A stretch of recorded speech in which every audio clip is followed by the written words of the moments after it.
15 years ago, the company was nothing more than a broom closet above a payday loan office in Brooklyn. 4 of us shared a cracked desk, one buzzing space heater, and a coffee maker that spat more grounds than liquid. The walls smelled of mildew and burnt plastic, but I hardly noticed. I was too busy soldering wires scavenged off eBay and scraping together prototypes from scrap metal. Every spark from that trembling iron felt like a promise. I remember the first device I built there, an ugly little box held together with duct tape and luck. It shocked me every third use, but when the light blinked on and the circuit ran clean, I knew I had something real. That box became patent number 1, the seed of everything that followed. The others laughed when I called it my engine. They saw junk. I saw the foundation of an empire. I worked until dawn most nights, missing dinners, missing bedtime stories with my daughter, Alina. On her 8th birthday, I promised I'd be there to cut the cake. Instead, I was in that broom closet hunched over wires. I told myself the sacrifice would secure her future, that someday she would understand. It was around then I met Clara Montrose, a lawyer with a sharp mind and no patience for corporate tricks.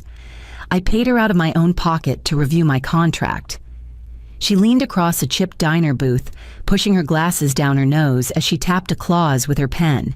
They're too vague on intellectual property. If they ever breach, you need protection together. We rewrote the language and filed it with blockchain notarization before most people even knew what that was. That hidden clause became my secret insurance. If the company ever violated the terms, if they dared to erase me, every patent would return to me. No questions asked. I didn't tell anyone, not even my closest colleagues. It was my silent guardrail, tucked away while I poured myself into invention after invention. I never imagined the same clause that gave me comfort back then would one day destroy an empire. The years blurred into one long stretch of solder burns, empty coffee cups, and notebooks filled with diagrams. One prototype turned into 5, then 10, and before I realized it, I was filing my 16th patent. Each invention carried a different weight. One reduced assembly costs by nearly 20%. Another tightened safety compliance so dramatically, we received a rare thank you letter from OSHA. By the time I reached number 34, the company wasn't a scrappy outfit in Brooklyn anymore. We were negotiating contracts worth hundreds of millions, and people I had never met were speaking my words in boardrooms across the globe. The headquarters had moved to a sleek Manhattan skyscraper with a lobby that smelled of leather and glass cleaner. They bought an espresso machine that cost more than my first car, and executives wore watches that ticked louder than the hum of our servers. I still wore work boots to the lab. I wasn't interested in the stage lights or the quarterly photo shoots. All I asked for was space, a budget, and the freedom to keep building. They gave me a plaque, once lead inventor. It was polished, heavy, the kind you could hang in a hallway no one walked down. There was no office upgrade, no team assigned to me, no raise beyond the standard adjustment, just a title and a pat on the back before they hurried me out of the spotlight. The inventions kept flowing anyway. I couldn't stop even if I wanted to. In the quiet corners of the company, people noticed. Engineers on late shifts whispered, "Without her, this place would collapse." I heard it once in the stairwell, twice in the cafeteria line. They never said it too loudly. The walls in corporate towers have a way of carrying words to the wrong ears. Still, those murmurs mattered more than the polished speeches from men in suits. I didn't need applause. I needed the work to live. And as I watched the skyline from the lab window, I thought about how fragile it all really was. Because engines keep running only as long as someone remembers to fuel them. I noticed him before I ever heard his name. The polished shoes hit the marble lobby with the shine of a casket lid, and everyone straightened when he passed, as if oxygen had suddenly become scarce. Victor Hale arrived with the acquisition, paraded in by the parent company as the new visionary CEO. His resume sparkled with buzzword scalability, disruption, innovation pipelines. But if you looked closer, it was a trail of bankrupt startups and burned investors. None of that mattered to the board. They saw charm in his smile and bought the illusion. He introduced himself like we were old friends.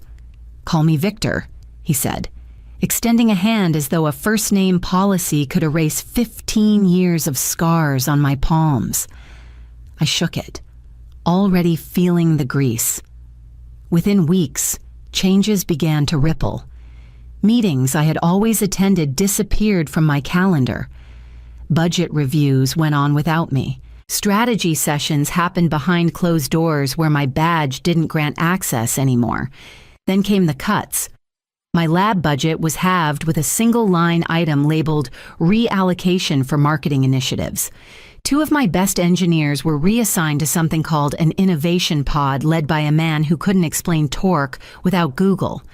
Their desks were cleared before I even knew. I told myself it was temporary. Acquisitions bring chaos. Maybe it would settle. But when I opened the email with my daughter Alina's tuition bill, staring at numbers that seemed to multiply each semester, the truth pressed heavier than ever. Loyalty had built this empire, yet loyalty wasn't paying for her future. Victor's voice echoed in every hallway now, rehearsed and slick. He spoke of growth, of shiny horizons, while I watched the foundation shift beneath my feet. And somewhere deep down, I felt the first tremor of what was coming, like the hum of machinery before a breakdown. When the quarterly board meeting began, I sat near the back, clutching my coffee cup like it was the only solid thing in the room. My slides, weeks of data, charts, and trial results were loaded onto the agenda. Patent 35, an adaptive process that would slash downtime by nearly 11%, was ready for its debut. Victor clicked the remote before I had a chance to stand. The screen lit up with glossy stock photos of factories and smiling workers. In the corner, a title read, "Next Phase Optimization," with his face on the opening slide. My data filled the graphs. My words lined the bullet points. But not once did my name appear. The board leaned forward, nodding as Victor spoke like he dreamt the whole thing up in the back seat of his car. He used phrases I'd never put in my work: viral adoption, scalable synergy, but the numbers were mine. Every single proof point was born from the hours I'd poured into the lab. I gripped the coffee tighter, knuckles white, while polite chuckles rose around the table at his well-rehearsed jokes. When it ended, applause fluttered politely. Victor basked in it, adjusting his cufflinks as though applause were oxygen. I stayed in my seat, silent, the taste of burnt coffee bitter on my tongue. As the room cleared, a younger engineer I'd mentored years ago, Evan, lingered by my side. His voice barely rose above a whisper. "I'm sorry," he murmured, eyes darting away. I nodded once, thinking his apology meant solidarity. That evening, while gathering files in the lab, I passed by a printer tray and froze. Sitting on top was one of my draft proposals, watermarked confidential, addressed not to R&D but to Victor's executive assistant. Evan's initials tagged the metadata. I slid the paper back into the tray and walked out without a word. In betrayal's quiet sting, I realized Victor didn't need to erase me alone. He already had willing hands to help. And the following month, the knives came out sharper than ever. The boardroom looked more like a stage that day, polished walnut table gleaming under recessed lights, water bottles lined up with labels turned perfectly forward. Victor stood at the head, his grin rehearsed, eyes flicking to the directors as if they were his audience. I stayed at the far end, a quiet shadow with a folder of my progress notes. He didn't start with projections or quarterly results. Instead, He slid a manila folder from beneath the table and held it up as though he'd just pulled a rabbit from a hat. "Before we move forward," he said, "a little housekeeping." When he opened the folder, I recognized the paper instantly, my original contract. The one signed back in the broom closet days, coffee-stained and creased at the edges. My name sprawled across the bottom in the hurried script of someone who hadn't slept in 2 nights. Victor held it high. "This," he said, "is what loyalty is worth." His tone dripped with mock sympathy. The board chuckled uneasily. He fed the first corner into a shredder plugged in behind him. The machine groaned, then hissed as the page disappeared inch by inch. He paused after each strip, looking straight at me, head tilted like a predator playing with its prey. "You've had a good run, Celestina," he went on. "But let's be honest. Innovation needs fresh energy, not someone clinging to yesterday's ideas." The final shred dropped into the bin. Confetti at a funeral. He smoothed his tie and delivered the line he had practiced for weeks. Effective immediately. "Your services are no longer required." Silence thickened in the room. A director cleared his throat but said nothing. Another studied his phone as if stock prices might shield him from shame. I set my folder on the table, closed it carefully, and rose to my feet. My heart beat steady, not frantic. "Noted." I said, voice even. Then I turned and walked out, not sparing Victor or his shredder a second glance. Because what he didn't know, what none of them knew, was that the real contract still lived elsewhere, waiting for this exact moment. Long before Victor ever walked through our doors, I had already felt the need to armor myself. It was year 3, and we had just landed our first significant licensing deal with a robotics firm in Ohio. Their lawyers demanded a clear chain of custody for the intellectual property. When I reviewed the language in my original contract, the gaps were wide enough to drive a lawsuit through. That's when I called Clara Montrose. Clara didn't look like the kind of lawyer you'd see on glossy firm billboards. She wore thrift shop blazers, kept her hair pulled back in a tight knot, and always ordered greasy hash browns at the diner where we met. But she read contracts like they were bomb manuals. I still remember the way she tapped her pen on a paragraph and said, "If they ever breach, you need the power to take everything back." We worked line by line, word by word, until the clause was airtight. It was buried deep in the contract under IP reversion in event of breach. Clara insisted we notarize it digitally.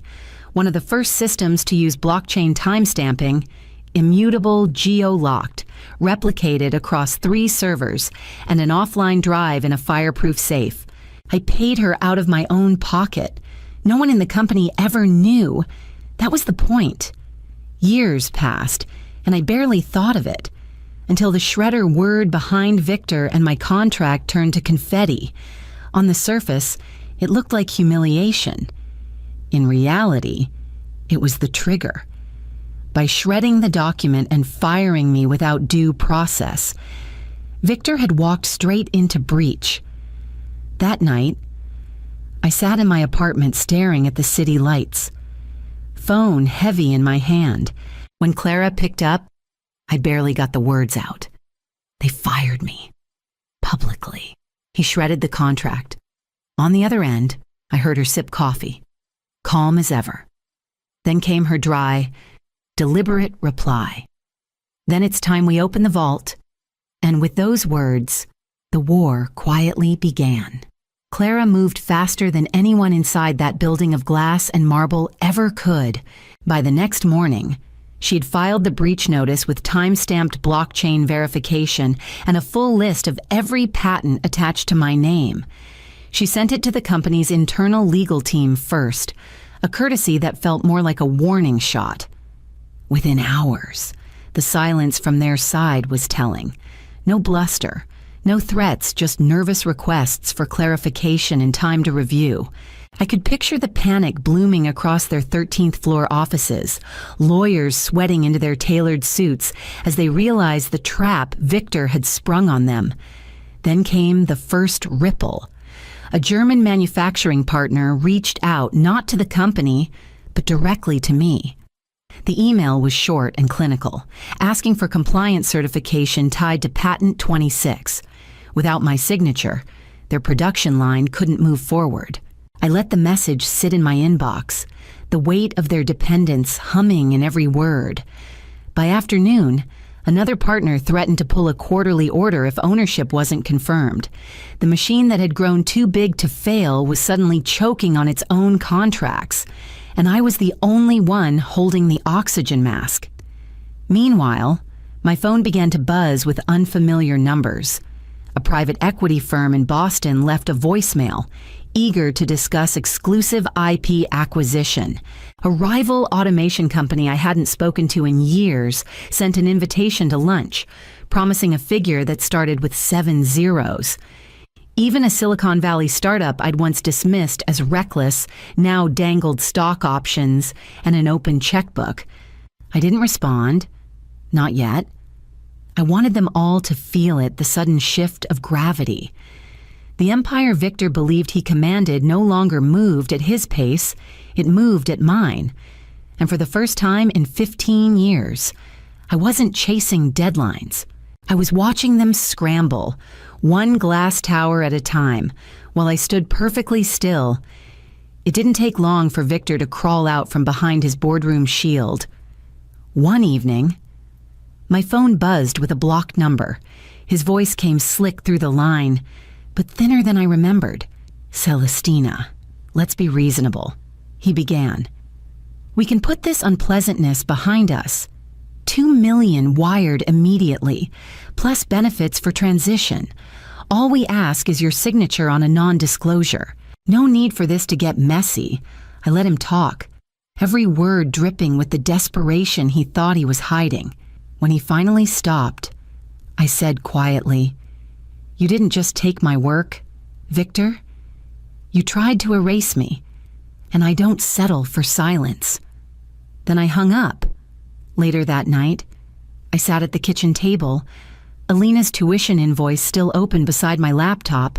For years, I had told myself the sacrifices were for her, that the long nights and missed birthdays were investments in a future she deserved.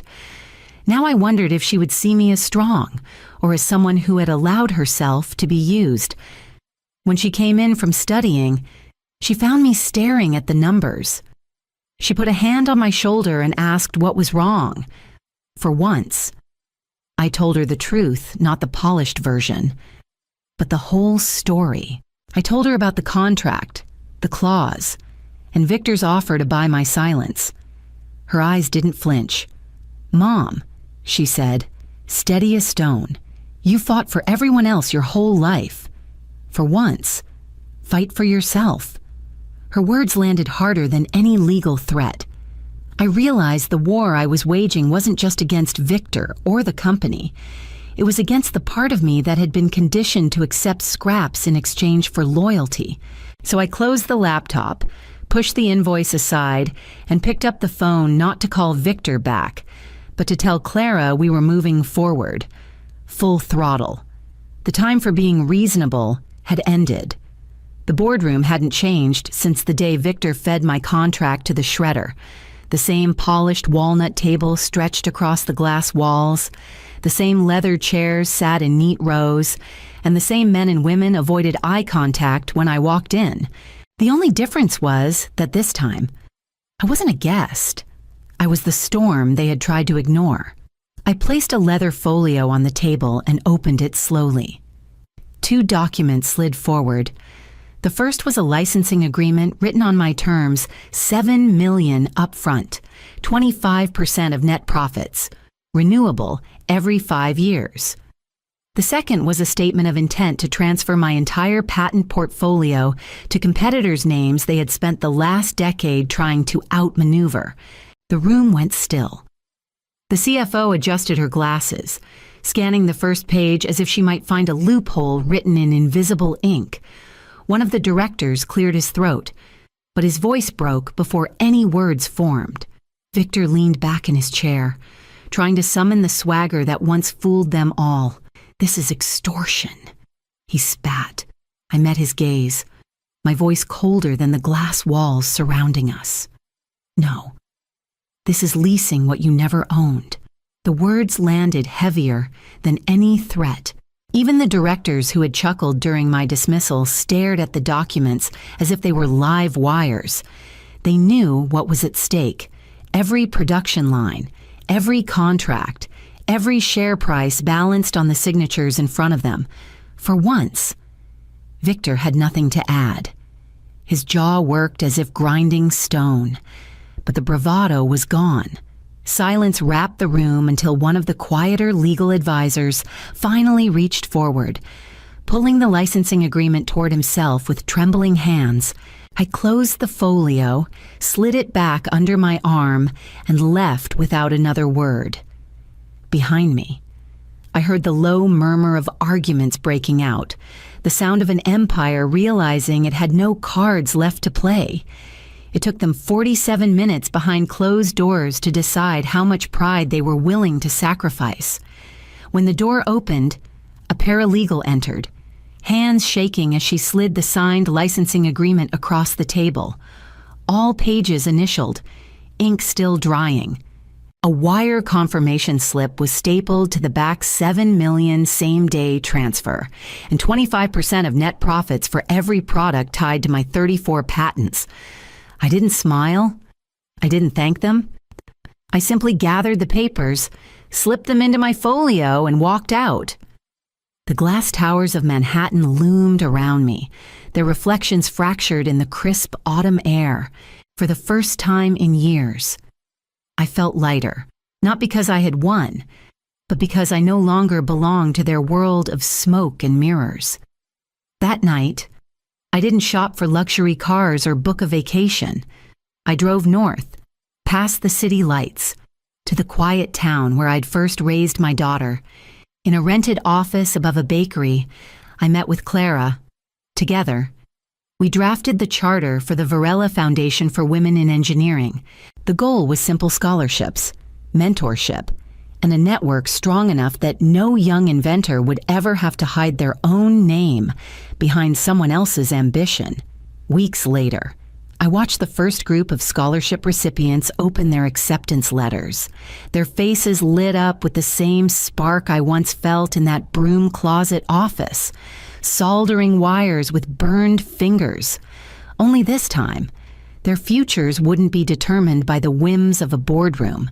I returned home that evening, sat by the window, and let the silence settle. The city skyline glowed in the distance, a reminder of what I had built and what they had nearly taken. I whispered into the dark, not with bitterness, but with clarity. They thought shredding my contract would erase me. Instead, it erased their illusion. My name won't be whispered anymore, it'll be stamped on the future. And as the autumn wind rattled the glass, I realized revenge had never been the point. Legacy was